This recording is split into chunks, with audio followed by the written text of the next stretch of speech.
বাংলাদেশের মানুষের ন্যায্য ও অন্তর্ভুক্তিমূলক ভবিষ্যৎ নিশ্চিতে সহযোগিতা করবে যুক্তরাষ্ট্র। প্রধান উপদেষ্টা ডক্টর মোহাম্মদ ইউনূসের সাথে বৈঠকের পর এই আশাবাদ ব্যক্ত করেন ঢাকা সফররত মার্কিন প্রতিনিধি দলের প্রধান ব্রেন্ট নেইম্যান। প্রধান উপদেষ্টা ছাড়াও তারা বৈঠক করেন পররাষ্ট্র ও অর্থ উপদেষ্টার সাথে। বৈঠকে $200 মিলিয়ন একটি অনুদান চুক্তি সই হয়। পররাষ্ট্র সচিবের নেতৃত্বে দ্বিপাক্ষিক বৈঠকে উঠে আসে দুই দেশের সম্পর্ক নতুন মাত্রায় এগিয়ে নেওয়ার বিষয়টি। ঝুমুর বাড়ির প্রতিবেদন। ডক্টর ইউনূসের নেতৃত্বে অন্তর্বর্তী সরকার দায়িত্ব নেয়ার পর এটাই কোনো বন্ধু দেশের প্রতিনিধি দলের প্রথম বাংলাদেশ সফর। আর এই সফর যখন যুক্তরাষ্ট্রের কোনো প্রতিনিধি দলের, তখন এর গুরুত্বটা বহুমাত্রিক। যুক্তরাষ্ট্রের ট্রেজারির ডেপুটি আন্ডার সেক্রেটারি ব্রেন্ট নেইম্যানের নেতৃত্বে এই দলে আছেন অ্যাসিস্ট্যান্ট সেক্রেটারি ডোনাল্ড লু সহ মোট 6 জন সদস্য। সকালে প্রতিনিধি দলটি প্রথমে বৈঠক হয় রাষ্ট্রীয় অতিথি ভবন পদ্মায় পররাষ্ট্র উপদেষ্টা তৌহিদ হোসেনের সাথে। এরপর বৈঠকে যোগ দেন অর্থ ও বাণিজ্য উপদেষ্টা।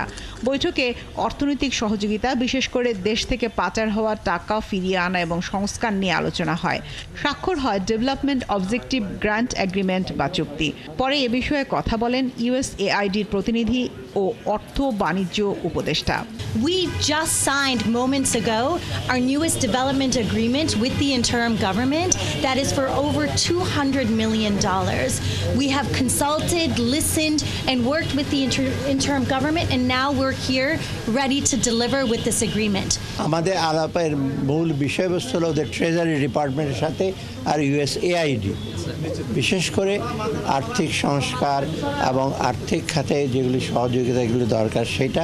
আর দ্বিতীয়ত বাণিজ্যের ক্ষেত্রে, বাণিজ্যে আমরা এক্সপোর্ট ডাইভার্সিফিকেশন এবং এক্সপোর্ট বা আমাদের বাণিজ্যের ব্যাপারে অন্যান্য কারিগরি সহায়তা বা বাজার এক্সপ্লোর করার এই সমস্ত আলোচনা হয়েছে। দুপুরে পদ্মায় পররাষ্ট্র সচিব জসিমউদ্দিনের সাথে মধ্যাহ্নভোজে যোগ দেন প্রতিনিধি দলের সদস্যরা। সচিব জানান, বর্তমান সরকারের নেয়া পদক্ষেপগুলো সম্পর্কে সফররত প্রতিনিধি দলকে জানানো হয়েছে। যুক্তরাষ্ট্রও একসাথে কাজ করার আগ্রহ জানিয়েছে। সরকারের সংস্কার পরিকল্পনা সম্পর্কে তারা জানার আগ্রহ ব্যক্ত করেছেন এবং দ্রুততম সময়ের মধ্যে অর্থনৈতিক সংস্কারের বিষয়টি এই সরকারের বিশেষ অগ্রাধিকার বিবেচনায় আর্থিক খাত ও রাজস্ব খাতের সংস্কার, এ বিষয়ে যুক্তরাষ্ট্রের সম্ভাব্য সহযোগিতার ক্ষেত্র, দ্বিপাক্ষিক বাণিজ্য ও বিনিয়োগ বৃদ্ধি, শ্রম পরিবেশ, মানবাধিকার সুরক্ষা, রোহিঙ্গা মানবিক সহায়তা সহ নানা বিষয়ে আমরা আলাপ আলোচনা করেছি।